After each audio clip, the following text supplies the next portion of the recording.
Hi peeps! Hold on, let me move that. I have like some sun coming in. Hope that that's okay. I have like a huge glare over here. Good, I think? Okay. Hey guys!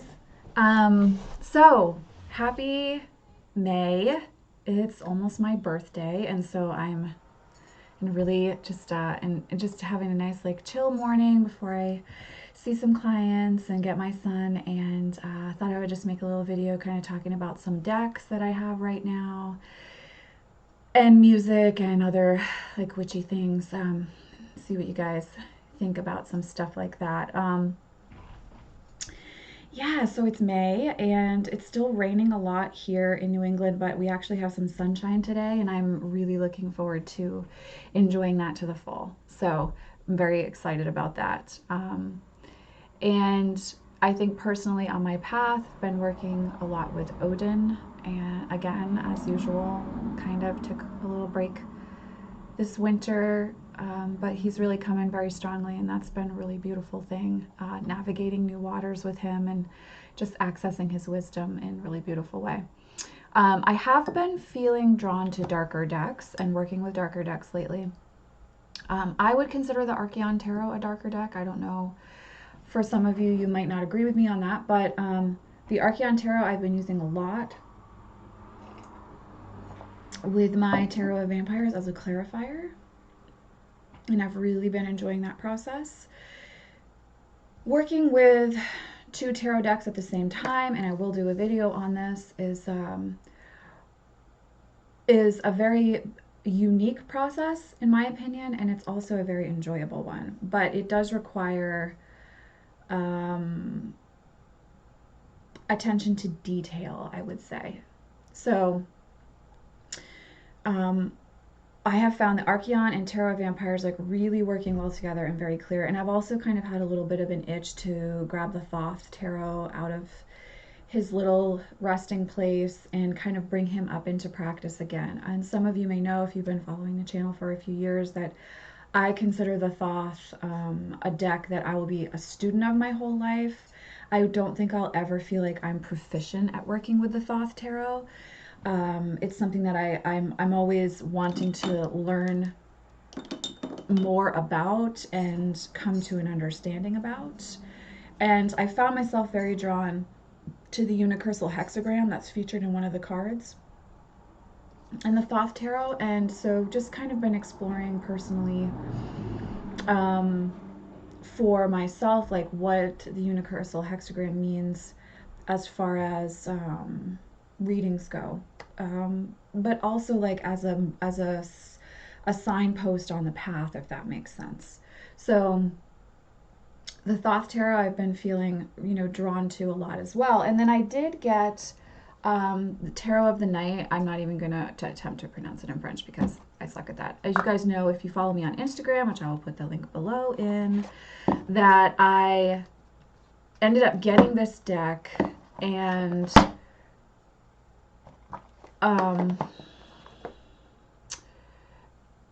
I didn't have a lot of expectation. So this happens with these decks, the kind of mass-produced decks. Sorry about that. So this is the thing when you kind of buy like those mass-produced low scarabeo decks on Amazon, like you never know what you're going to get, and sometimes you get something that really kind of blows your mind and you have a really great experience with it, and then sometimes, probably most of the time, you end up with a deck where it's like, oh man, this just doesn't feel very intentional, at least for readings. So the Tarot of the Night really, really surprised me, and I ended up really, really liking it. And so I guess I'm going to kind of do like a review of it right now. This is kind of just like witchy chat talking. I didn't really have a super specific idea when I sat down. I just had some things that I wanted to, kind of chat about, shoot the shit about. So I'm going to show you images of this while we're talking so that you can see if you'd like it yourself. It's not like a goth deck. It's not like Tarot of Vampires.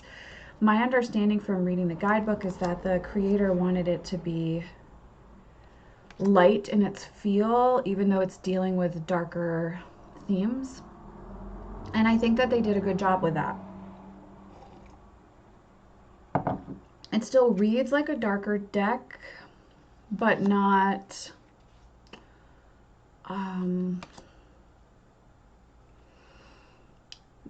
not too dark, if that makes sense. So if you're someone who's looking for a deck that kind of bridges the gap, I think this deck might really be it for you. Now, someone who likes darker themed decks, who considers herself, you know, an old trad goth at heart, I prefer darker themed decks, so I would have loved if we went a little bit darker with this, but I also understand that they were trying to appeal to a broader audience and also just offer something a little bit different, right? So I love this image. This is like one of my favorites in the deck. So I think they did that with this. The cardstock quality is shitty. It's low Scarabeo. I don't like Scarabeo cardstock at all. I just don't. I'm really thankful there's not borders on this, though. I appreciate that. And it is photorealism, which you guys know sometimes I don't prefer photorealism. You know, images like this just don't really do it for me. I will say that this deck is very, very accurate in readings. I want to see, there's one image. It's very accurate in readings. So to me, it has a good voice. I do think that there was an intention in the creation of this. Here's Three of Swords, which is kind of like a one that I look to determine if the deck is going to be a keeper for me or not. It has a very, very clear voice. Here's Death. I don't love this Death image. I understand why they went with it, but I don't love it. Four of Swords. So it's definitely one that here's the World. I thought that was an interesting rendition of the World there. It's one that it's definitely a keeper, and I will be using it and coming back to it. Interesting. Ten of Swords is water-based, but makes sense to me. It's one that I will definitely be coming back to and working with often, and I think its voice is really going to grow. And it's a nice balance of light and dark, and you know, that beautiful spectrum, all of that spectrum in between everything. For those of you who want to kind of incorporate both pieces into your work. You know, there are some decks that over the years just didn't hold up, that are Scarabeo decks for me, that I really don't use anymore, but this one I intend to keep in my collection. I don't see myself getting rid of it. It's not necessarily one that I'm going to use constantly, but it is one that does have a really great voice, and it gives very, very clear readings. I will definitely say that. It gives very, very clear readings. So that's the Tarot of the Night. You know, again, like she could have gone a little bit darker, but I also understand she was appealing to a wider base audience. Cardstock is not great. Card size is nice. I love that there are no borders. I also got the Queen of the Moon Oracle because I love Stacey DeMarco. I love, love, love her. I don't have the box with me. Just got this in the mail yesterday. It was on sale for like $12 or something like that on Amazon. And it's based on, I haven't read the guidebook yet, guys. Here's the backing, but it's based on the moon cycles. And I thought I would, you know, I might enjoy that. I'm just going to show you the images while we're talking. I am not feeling super excited about the artwork. I think whenever I see Stacey, because I love her decks with Jimmy Manton's artwork so much, like, I love those decks so much. There's something about Jimmy Manton's artwork that really, really speaks to me. And as many of you know, the Isis Oracle is just my favorite Oracle deck. As far as the artwork goes and the feel, they just got that so right, and that's Jimmy's artwork. And in the Gods and Titans and Goddesses and Sirens oracles, Stacey and Jimmy together, like, they created this beautiful epic oracle set, in my opinion. So whenever I see her, I think of him, and I really just kind of hit the buy now button and didn't think about the artwork, and it's really not my artwork, but I am going to give this deck a try because it is based on the moon cycles, and I do appreciate the moon cycles. I like the card size. The card stock is not that great in my opinion, and I really love the matte decks. I'm not liking the kind of shiny, slippery decks. any longer. I got a little bit spoiled with Mystical Shaman Oracle. And so, yeah, that's not my favorite cardstock or cardstock quality. There was, but on the whole, like, I'm largely underwhelmed by this artwork. However, if you're someone who likes photorealism, this may be one that you really enjoy. There was one image, excuse me, like this just does not do it for me at all, in any way, shape, or form. It's just not, no. Let's see. Oh, I liked Wolf Moon with Hunger. If you guys are typo negative fans, then you know whenever I see Wolf Moon, I think of the Wolf Moon song on October Rust. It's awesomeness. So let's see. Oh, the Thunder Moon. I did like the Thunder Moon image. I thought that was really beautiful. And I was very drawn to that. But there's like 2 card images in this entire deck that I really felt excited about and that I was looking forward to working with. I think that there are a lot of... I'm going to read the guidebook and give the guidebook a chance. And she does have a relatively good guidebook here. I mean, it's 105 the smaller pages. There's no other languages, so it's not like you're getting chipped. I'm going to read her guidebook because, like I said, I love Stacey's work. It has that feel of like a manifestation via the moon cycle deck, which I'm really hoping it's not, because I just don't need that in my life. I don't... I have a slightly different view than is traditionally accepted about manifestation. So, and I will do a video talking about that, but because it has actually come up a lot with clients lately. So I'm a little bit disappointed in that one. And like I said, I don't even know if I said the name of it. It's the Queen of the Moon Oracle, Guidance Through Lunar and Seasonal Energies. So if you feel drawn to that one, then I would say, I mean, it was super cheap on Amazon, so shop local if you can, but if you can't, Amazon has a really great price on that right now. So then I also grabbed the Dark Mirror Oracle because of Left Hand Past Life, Dark Past Life, Shadow Work, etc. This one does have, now I have not read the guidebook yet because I just got this, but this one does have moon phases, and it talks about the stage that's showing up, and it is based around shadow work. So it is a dark mirror.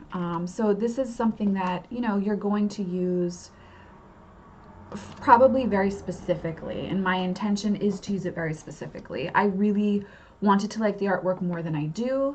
However, I do like the idea, and so I am excited to see what's going to happen with this deck. This is a Little Scarabeo deck as well. So, I like this image. Not so much. But you see how it has like a question or a theme to the card. Like that one is this me? Here's Gilded Regret. Really don't like this image at all. Alone in the World.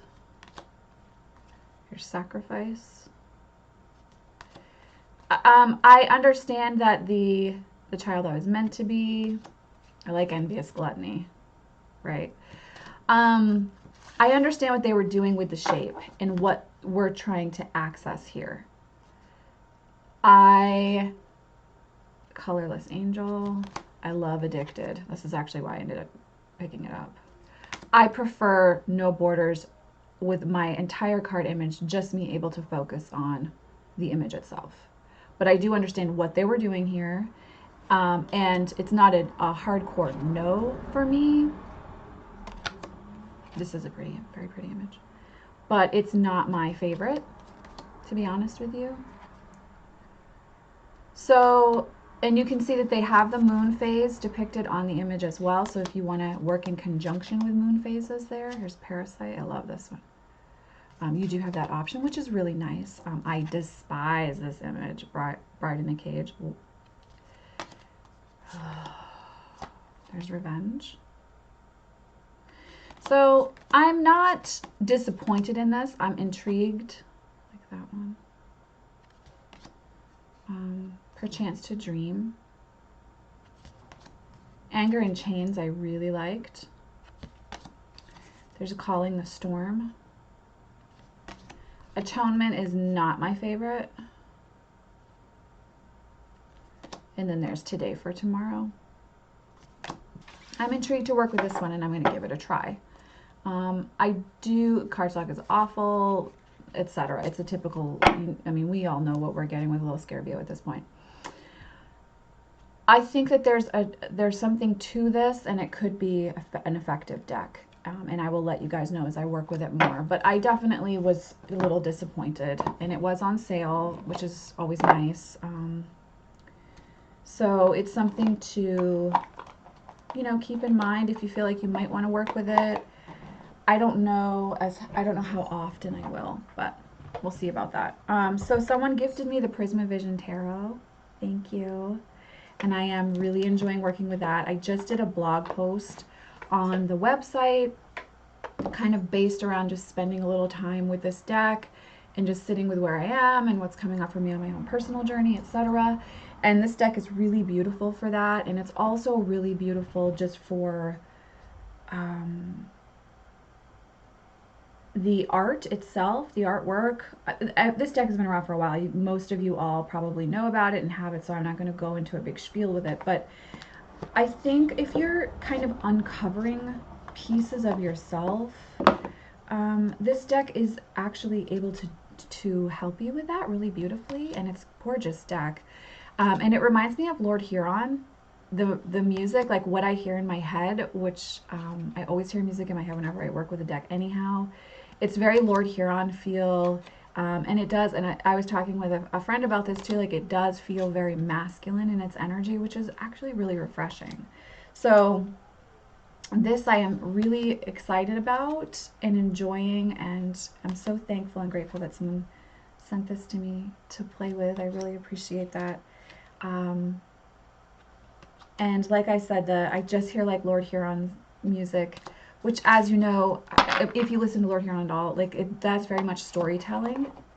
And I think you really get that feel from this deck that it's meant to work with you for storytelling and to help you tell your life story, but also other stories too, which is really fun and creative and exciting. So Prismavisions I'm super excited about. Really looking forward to working with that over the next few months, especially over the summer, because I think because it has that kind of more masculine feel and the colors very Vincent van Gogh, and it's a very active energy, I think it's going to work really well for like long hot summer nights and card work around a fire outside, or like, you know, when you have the windows open and it's hot and you're just kind of like in that summer energy. I think that Prismavisions is really going to work well for that. Plus, like, this box is just so beautiful. There are no words. I have no words. The other thing I'm going to kind of show you is the Arcanum Tarot. I don't really know why I got this. I don't know. This is like the Tarot of the Night. I don't really know why I got it. I got it a couple months ago. It actually reads really well. It's got a very clear tarot reading voice. It's not my favorite artwork wise, but it's there. So, you know, sometimes you need, like, I would say the Tarot Illuminati Tarot, the Kim Huggins, and I forgot the artist's name. I love that deck, but I had lost it over the years in travel, and that was like one of those, kind of like this one, where it's like I just need something that's kind of basic in its representation, easy to read, simple for my client or my querent, so that like when they're sitting across from me, like if I have a day where I'm doing readings for people that have never had tarot readings before or are new to the experience, these type of decks that are, I'm going to use the word generic, and I don't mean that as a slag against anyone. It's more just they're very easy to translate, and they're easy to read, and they're a lot more comfortable for the person sitting across from you if they're new to tarot or scared. And so I think as a tarot reader, it is good to have decks like this. They're not decks that I'm going to use all the time, but they're very easy to read with, easy for querents to, again, look at and not feel scared about. And you know, again, this is a Scarabeo, this is the Arcanum Tarot, and it goes along with the Thelema Tarot. If you're someone who likes that deck, that was not a deck for me at all. But if you are someone who liked that, then you're going to really enjoy this. And again, Little Scarabeo, so typical guidebook is not the meatiest, card quality sucks, but this is Arcanum Tarot. So those are kind of some decks that have been around or that I just recently purchased. Prisma Visions is one that I'm super, super excited to work with. And let's see, what else did I want to chat about? Oh, music. So I've been like listening to all this awesome new music, and I've been just like so enjoying all of it. And I'm going to post a link to a podcast with a review for the Trevor Something album, Bots Don't Cry. And if you guys want to check it out, if you're a music junkie like me, if you love kind of 80s goth / synth music, you're going to really enjoy that podcast. I've really been enjoying listening to that podcast. So I've been listening to Trevor Something a lot, and it's like really helped me shift into a different space energetically, and it's been like light, and not light as in without meaning, but just enjoyable. It's been very enjoyable, very like sexy, just beautiful energy, especially when, you know, it's just been so cold and rainy here. And so trying to like bring that energy in of like lightness and summer and heat and spring even, and just all that energy has been a little difficult in New England, at least in this area in New England this year. So I feel like music has really been helping me to do that. So I've also been listening to The Black Queen. I just got the album for my car because analog life, people. I know, I need to like get on track with that. One of my dearest friends is trying to help me. Like, she set up my Bluetooth headphones the other day for me because I just couldn't get it. You guys know I struggle. The struggle is real for me. But anyhow, so I have the album for my car. This is The Black Queen, and I have been digging Porcelain Veins in one edge of two. Like, I can't stop listening to them. So this has been a new band for me that I've really, really been enjoying.